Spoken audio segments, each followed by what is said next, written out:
सज्जनों, आपके घर में कभी भिक्षुक आए, कोई ब्राह्मण मांगने के लिए आपके द्वार पर खड़ा है, तो कभी भी उसे डांट करके मत भगाइए। हम लोगों का आदत है, क्यों आ जाते हो बार बार, खुद काम करके खाओ ना, हाथ पैर नहीं है क्या, ऐसे ताना मारते हैं। ये गलत है। भगवान ने आपको भले ही निर्धन बनाया, आपके पास में धन नहीं है, आप नहीं दे सकते, मत दो। जबरदस्ती कोई भी नहीं करता, लेकिन बस बाड़ी से कठोर मत बोलिए। अपनी बाड़ी को इतना सुंदर बनाइए। भगवान ने आपको बहुत मीठी बोली दिया, इस पे जहर मत घोलिए। सबके पास में भगवान का दिया हुआ अनमोल उपहार मधुर बाड़ी है, लेकिन हम लोग इस बाड़ी के माध्यम से गाली बकते हैं, दूसरों का दिल दुखाते हैं, कठोर वचन प्रहार करते हैं।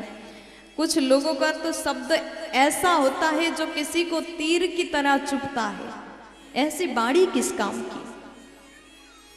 मीठा नहीं बोल सकते हैं तो कड़वा भी मत बोलिए। किसी को दे नहीं सकते हैं तो गाली भी मत दीजिए। अगर भगवान ने आपको धनवान बनाया है, कोई आपके द्वार पर आए, भूखा आए और आपसे हाथ फैला करके, झोली पसार करके कोई मांग रहा हो, तो रोटी खिला दो, अन्न दे दो, धन दे दो, जो है आपके पास उतना दो। नहीं है तो बस प्रणाम करके विदा कर दो, कम से कम जल पान करा दो। आज सुशीला ने क्या किया, प्रभु मेरे घर में तो कुछ नहीं है, क्षमा करिएगा, मैं नहीं दे सकती, गरीब हूं। भगवान बैठ गए, बात किया। ब्राह्मण बन के आए हैं परीक्षा लेने के लिए। भगवान ने कहा, देवी आपके पति कौन है, क्या नाम है, अभी कहाँ है? पत्नी बोली, मेरे पति का नाम है श्री सुदामा जी महाराज, वो अभी भिक्षा मांगने के लिए गए हैं। भगवान बोले, अच्छा वही सुदामा जिनके मित्र द्वारिकाधीश भगवान कृष्ण हैं?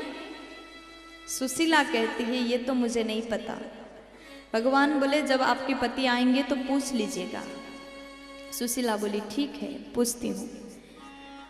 भगवान कहते, अगर द्वारिकाधीश के मित्र निकले तो उनको द्वारिका भेज देना, द्वारिकाधीश बहुत कुछ देंगे, वो राजा है, महाराज है।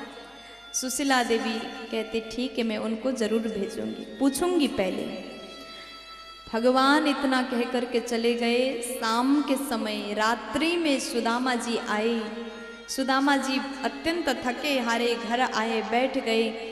चरणों में बैठ करके देवी सुशीला प्रार्थना पूर्वक निवेदन करती, स्वामी एक बात बताइए, क्या आपके बचपन के मित्र कृष्ण जी हैं? द्वारिकाधीश आपके मित्र हैं? भगवान बोले, सुदामा जी बोले कि हम लोग साथ में पढ़ाई करते थे, एक ही गुरुकुलम में हम लोगों ने अध्ययन किया, वो बचपन के सखा है मेरे।